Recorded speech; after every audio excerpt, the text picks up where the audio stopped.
Morning can unfold on Tampa Bay with a gentle elegance, uniquely Florida. Amid this quiet, natural beauty, a stately presence now punctuates the sky with a dramatic elegance all its own. The new Sunshine Skyway Bridge rises above the bay like a celebration to the sun. Its golden cable stays fan from twin pylons, like the strings of two great harps. The main pier's twin elliptical shafts ascend in 175 feet of graceful power. With its gradually curving approaches, the 4-mile expanse cuts the bay like a concrete ribbon in the sun. The new Sunshine Skyway Bridge spans tomorrow. It stands at the international vanguard of bridge engineering, construction, and design. And it serves as a vital link for transportation into Florida's future.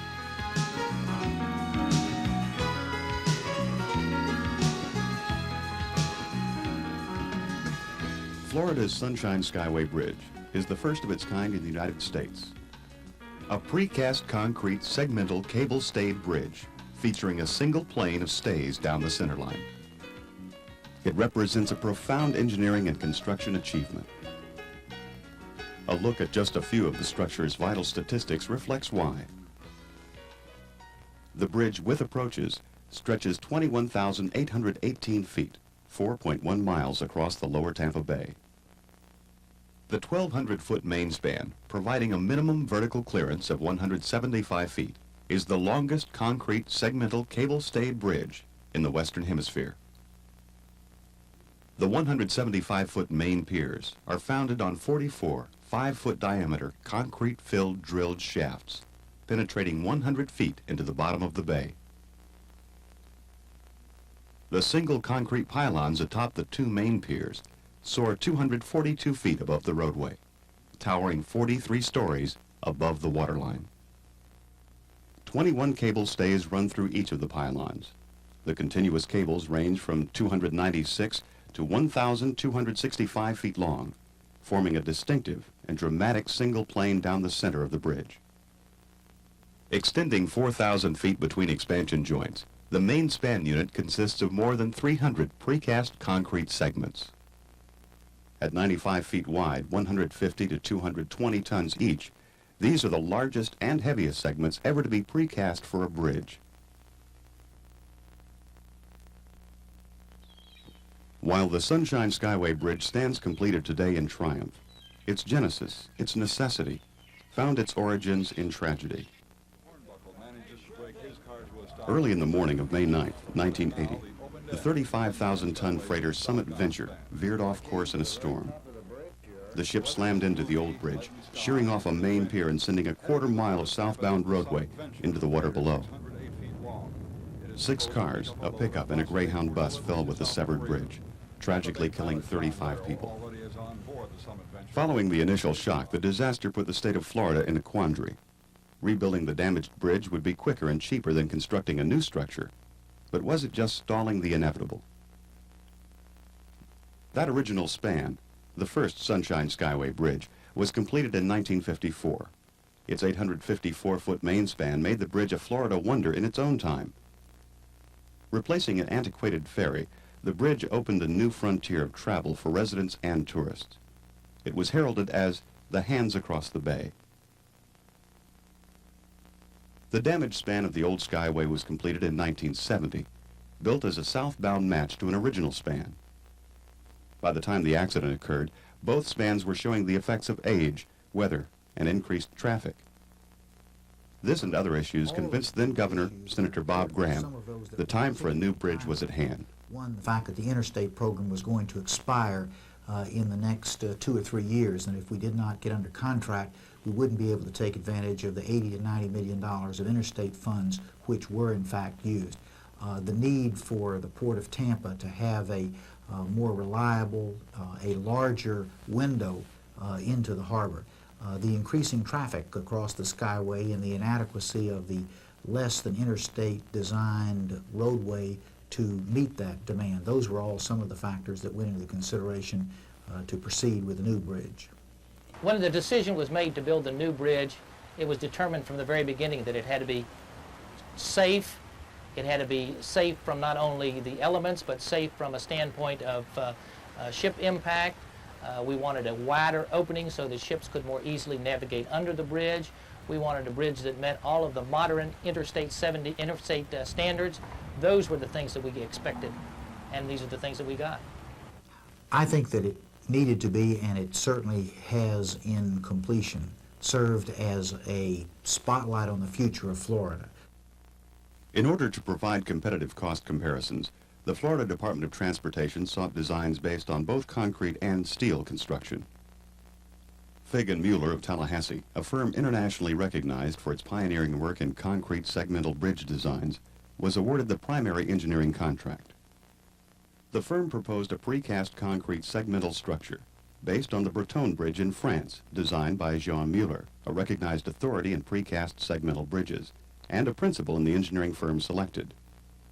The new Sunshine Skyway Bridge across Tampa Bay would include variations on those successful elements developed for the Bretonne Bridge across the Seine. Well, Bretonne was a completed project. It was completed in 1977. And it was a bridge that had a 1,050-foot span in France, had 165 feet of vertical clearance. So it was a smaller bridge than the Skyway. But we knew the economics of it because it had already proven itself to be economical in Europe. So we knew that this would fit well into the environment in Tampa Bay. So this was the reason for choosing this type of design. While Fig & Mueller's designs were selected for the 8,800-foot high level portion of the bridge, designs for the lower level conventional trestle sections were a combined effort of Parsons, Brinkerhoff, Quaid and Douglas of New York City, and the Florida Department of Transportation. Foundations work began in June 1982, and the new bridge took nearly 5 years to build. To complete this mammoth complex project, Florida had a score of construction contractors, construction engineers, and inspection consultants on the job. The general contractor for the main span and high-level approaches was a joint venture of Passion Contractors of Chicago, Illinois, with American Bridge of Pittsburgh, Pennsylvania, and Morrison Knudsen of Boise, Idaho. The high-level and main span segments were cast by Pomco of Tampa. The trestle section was built by Ballinger Corporation of Greenville. Hardaway and Michaels of Columbus, Georgia were awarded the contract for the main pier foundations. Meisner Marine of Tampa was the general contractor for the main pier protection dolphins, which were designed by Greiner Engineering Sciences of Tampa. Construction engineering and inspection was performed by SkySci, a joint venture of Parsons, Brinkerhoff, DRC Consultants of Flushing, New York, H.W. Lochner of Chicago, and Kisinger Campo of Tampa. Fig & Mueller maintained a staff of engineers on site during construction for design consultation. The technical aspect of the construction, of course, was a big challenge. The second most important challenge, of course, was trying to coordinate all the different people that worked on the project.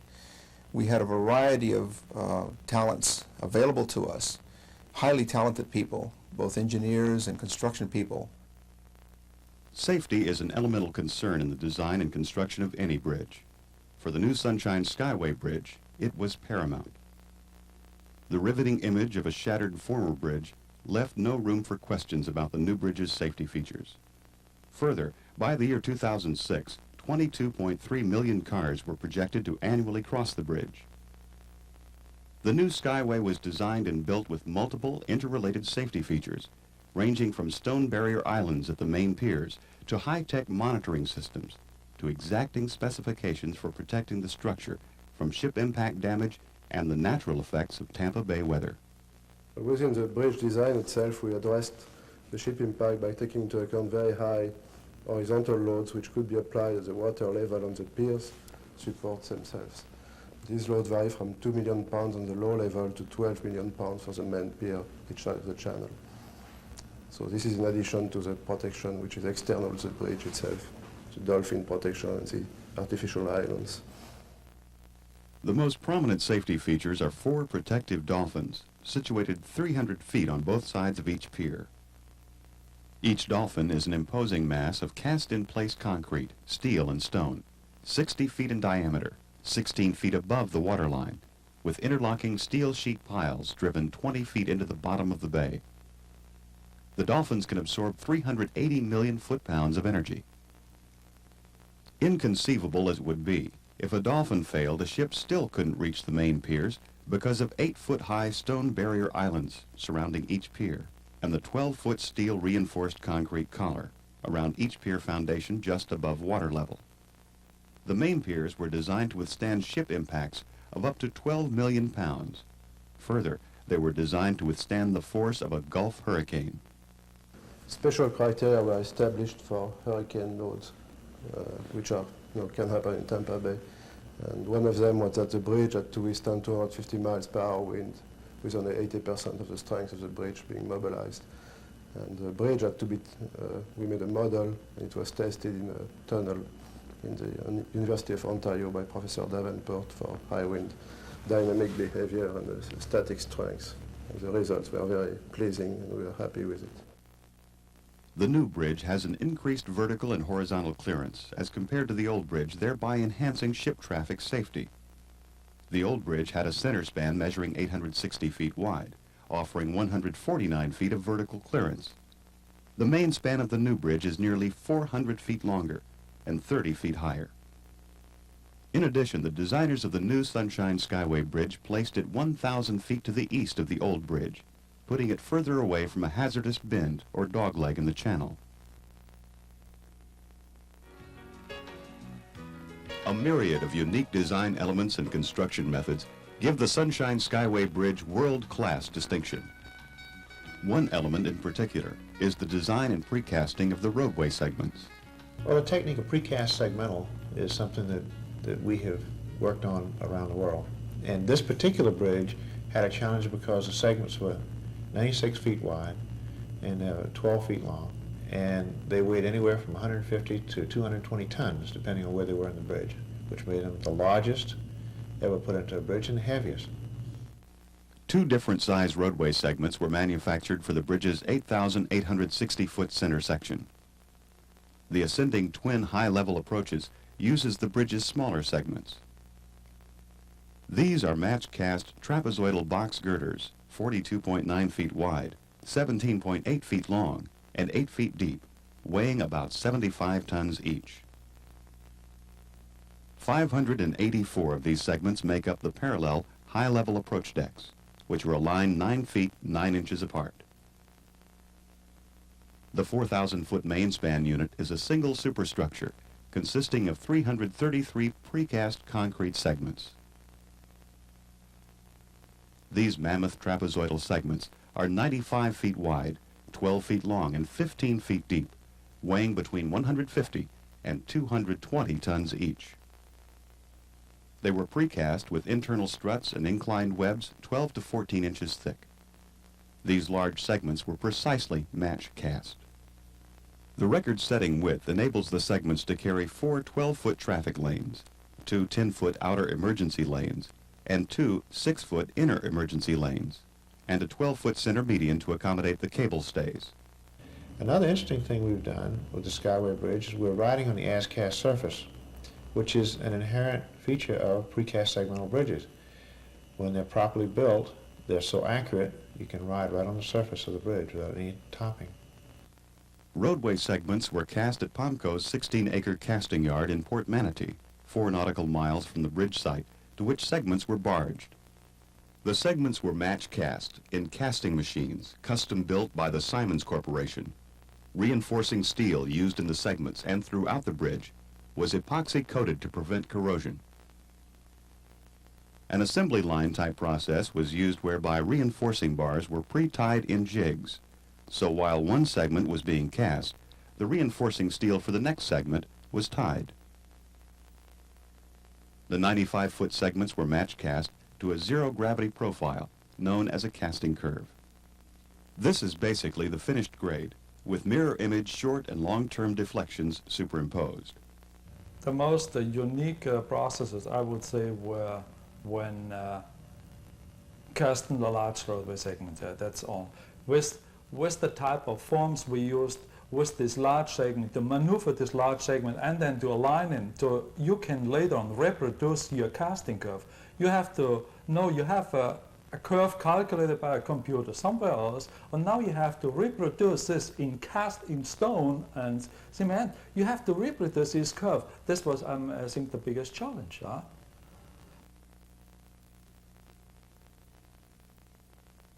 The Sunshine Skyway Bridge soars from 26 feet to 175 feet above the bay in 3 distinct sections: low-level twin trestles, parallel high-level approaches, and a single roadway main span unit.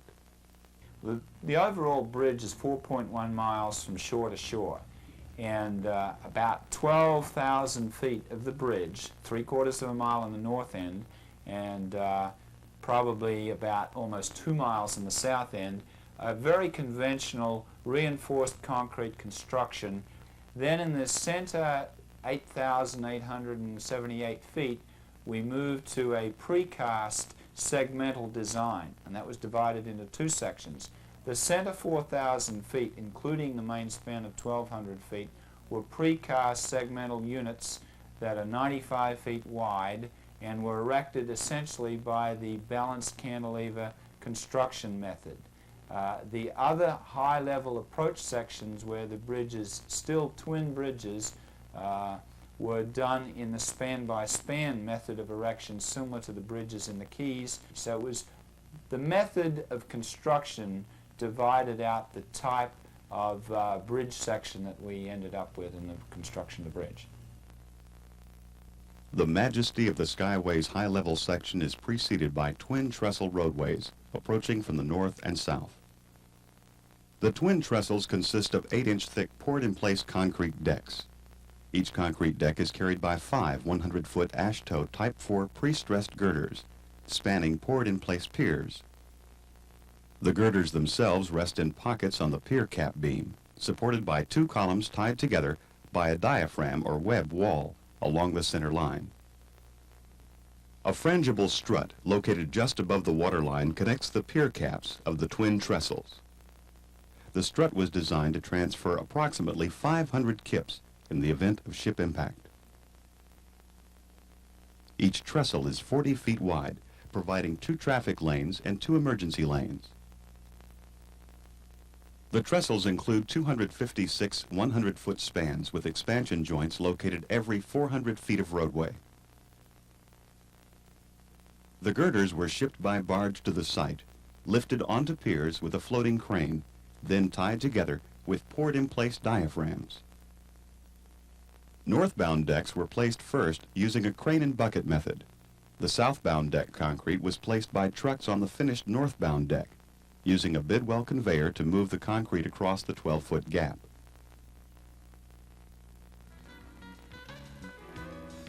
The ultimate success of any design is its constructability. Engineering design and construction were put to the test in the Sunshine Skyway high-level sections. As Bill Passion, project director for the Bridge for Passion Contractors, explains, we made more heavy lifts. We made 72 550-ton lifts. We made over 300 150 to 200-ton lifts. So the size and the weights that we were lifting and the amount of times that we lifted were some of the biggest challenges. Then the degree of accuracy that we had to set these big, huge pieces, the criticality of the engineering, that they butt, exactly, and that all elevations really be very close. I mean, we were working to within thousands out there, and it was real tough. Then you put that into a marine environment with a wave action. You can imagine trying to set something on with a crane that weighed 80 tons, with the barge bobbing up and down, and you've got to be able to time your lifting on these heavy things and be able to set them down without chipping them or cracking them. So that, the marine environment, then the weather, I mean, the wind would delay you. We had 2 serious hurricanes that came through here. The heights that we worked at, almost 200 feet, setting the segments and then working to 400 feet on the pylon, cast in place, concrete 470 feet in the air. A lot of challenges. The high-level approaches ascend from the trestles to 135 feet above sea level with a 4% grade. The approaches have 6 135-foot parallel spans consisting of 7 42-foot wide precast box segments per span. This 4,860-foot portion of the bridge was constructed span by span. At the casting yard, 7 superstructure segments were aligned on a lifting frame and initially stressed on a barge. On site, the barge was positioned under a lifting gantry supported by the previously erected piers, and the 7-segment span was lifted into place using 4 synchronized hoists hooked to the lifting frame. Once in position, the span was post-tensioned and a 6-inch closure gap was poured at each end. Longitudinal post-tensioning for the spans was provided by multi-wire strand tendons encased in exposed polyethylene ducts inside the box girder. After a span was stressed, the lifting frame was lowered to the barge and returned to the yard for the next span of segments. The gantry was self-advanced with winches to the next pier, ready to place the next span of segments. The Sunshine Skyway's magnificent centerpiece is its majestic 4,000-foot main span unit. Engineering and construction of these unprecedented center spans is the bridge's most significant triumph. This section of the bridge includes 2 140-foot spans, 6 240-foot spans, 2 540-foot spans, and the 1,200-foot main span. The high-level spans are supported by cast-in-place oval piers as large as 38 feet by 12 feet, placed by barge-mounted cranes. The piers are founded on pre-stressed concrete piles. The balanced cantilever method required an erection sequence start at a pier and extend equidistance both ways, with a maximum imbalance being 1 segment. The procedure began with the delicate process of placing the pier segment on the pier cap, a 220-ton, 150 to 180-foot lift, necessitating the most careful rigging and engineering. 2 Manitowoc rigger cranes were rigged in tandem to lift the pier segments. The balanced cantilever method of construction for the 240-foot span, the approach spans to the Skyway Bridge, was accomplished in a very rapid succession. We lifted it in a series of precast units, 1 to the fore, 1 to the back, and then post-tension between them across the pier segment, which was the pivotal section on top of the pier. We used a lifting gantry with a crane mounted on the top flanges for the back span, and then for the fore span we used a pair of beam and winches that lifted the units right off the barge. The most critical elements of that process were maintaining the alignment of the segments once they were lifted into place, and actually balancing the tips of these cantilevers with all the post-tensioning work, the temporary post-tensioning work that had to go on during the process to make up the total span. There are a lot of elevation differences, pluses and minuses as you went, and you really had to watch closely to make sure those elevations in the right place, and the stresses and the loads that you put on the post-tensioning cables were accurate. When the segment was in place, a 12-inch wide slab closure was poured, and when this concrete attained 2,500 psi, usually overnight, permanent stressing began. Permanent longitudinal post-tensioning tendons, multiple 0.5-inch strands in polyethylene ducts, are embedded in the top portion of the segments, and external tendons run inside the box girder. They are in concrete only at areas of deviation and anchorage. After the tendons were post-tensioned, the erection cycle was repeated for the next 2 segments. It took approximately 6 to 8 weeks to erect a balanced cantilevered span of 20 segments per side. The cable stay balanced cantilever erection varied from the usual balanced cantilever erection in that the cable stays replaced the longitudinal post-tensioning tendons to provide structural support. The cable stay segments were hoisted with a beam and winch system from a barge at the water level. Then it was brought up to the deck level, and epoxy was placed on the face of the segment. It was squeezed against the previously erected bridge with temporary post-tensioning bars. And then finally we hook the stay to the segment and stress the stay partially, and after erecting one more segment, finally tension the stay again with hydraulic jacks. The main span pylons, tapering from 23 feet at the base to 14 feet at the top, were cast in place. The hollow shafts contain a maintenance elevator and access stairwells. Reaching 230 feet above the roadway, the pylons rest on heavily reinforced 14-foot-high cast-in-place trapezoidal bases, which cap the elliptical double main piers. Each pylon carries 21 stays. The first stay is anchored 96 feet from the center line of the pylon, with remaining stays anchored in every other segment, 24 feet apart. The stays, 296 feet to 1,265 feet in length, run continuously through individual saddles in the pylons. Each stay consists of 38 to 82 0.6-inch diameter 7-wire post-tensioning strands, encased in 6 5/8 or 8 5/8-inch steel pipe. A system of erection frames or bicycles were used to support the stay pipes during welding as the tendons were installed. After the pipe was erected, the stay strand bundle was assembled to length on adjacent spans. A Luckner cable tugger located in the superstructure pulled the bundle into the stay pipe and down to the anchorage at the other end.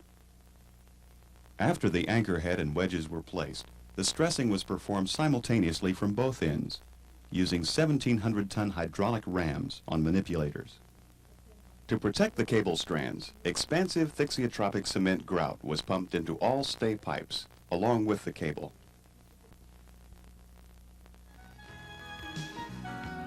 One of the most demanding and dramatic moments in the Sunshine Skyway Bridge's construction process was placement of the final segment. It was a great day when we placed the final segment in the center span over the main channel. We had cast 333 of these segments over in the casting yard 4 miles away and barged them out, lifting them at different rates. But the last segment was really something special. We know we never could match at this point in time before you put up the last segment because you're out of balance. One cantilever is finished. We had 48 segments on. The other cantilever has 1 segment more to go. And generally, we could say as a rough number, if we put the segment up, the cantilever went down a foot. If we post-tensioned our cable, or that we stressed our cable, then it came up a foot. This was a general number. So at the time when we got ready to pick up the last segment, there was a vertical mismatch here. But we were not worried at all because we had accounted for this, and it was accounted by the designer, and we put some ballast up on the different side to match it. We had to be very careful with the last segment. In fact, we allowed ourselves about an 8-inch gap in the middle of the span. So after we lifted the final segment in the conventional manner with a beam and winch, lifted it up into place, and then we had a gap of about 8 inches to make the whole span totally compatible and integrated as one. We then placed 4 200-ton jacks between the segments and pushed the 2 tips of these cantilevers apart by up to about 3 inches. We then slipped in some forms and placed concrete in the gap all the way around between the 2 segments. The more complicated issue then was to keep the 2 halves at the same level for a certain period of time, because you had to bring in the form, you install your rebars, and then pour it. After the concrete had set up to a strength of 2,500 pounds per square inch, we then released the jacks, and then that allowed the 2 segments the 2 tips came back and put all of that concrete into compression, similar to the rest of the bridge. We then threaded post-tensioning strands through ducts that we had previously placed, and then squeezed the whole spans together, and then after that we put in more post-tensioning strands inside the segment from pier to pier and squeezed it together some more. The final segment was placed on August 23, 1986. The Sunshine Skyway Bridge was dedicated on a brisk and windy February 7, 1987. And the bridge opened for traffic on a blue-skied afternoon, April 30, 1987. The ribbon was cut by a 24-year-old Tampa pile driver, selected from the thousands of workers who built the bridge. With the release of hundreds of yellow balloons into sunny skies, a celebratory caravan took a historic drive across Tampa Bay, opening to traffic the new Sunshine Skyway Bridge. To take on a job like this, not having really this kind of experience before, but nobody did, and then being able to, you know, finish the job and have it look as good as it looks, and being, you know, wanting the challenge of doing something that nobody else had done and that even we had not done before, and then accomplishing it. I think that's really where the satisfaction comes. From a significance standpoint, it's a real milestone for the bridge building business in America. It is the beginning of what will be a large family of cable stay bridges, probably around America. I think the structure has put Florida on the map, definitely. From an engineering point of view, it has shown the rest of the states what we're capable of doing in this state. The significance of this bridge is it's a statement that we are people who are confident and optimistic about our future. The bridge is more than just a means to get from one point on Tampa Bay to another. It's more than just a bridge over navigation. It is a statement about our future. It's a beautiful testimony to the optimism which we as Floridians have in ourselves and what we have and what we will accomplish. The new Sunshine Skyway Bridge, a marvel of engineering and construction, a vital artery of transportation, a span into the future.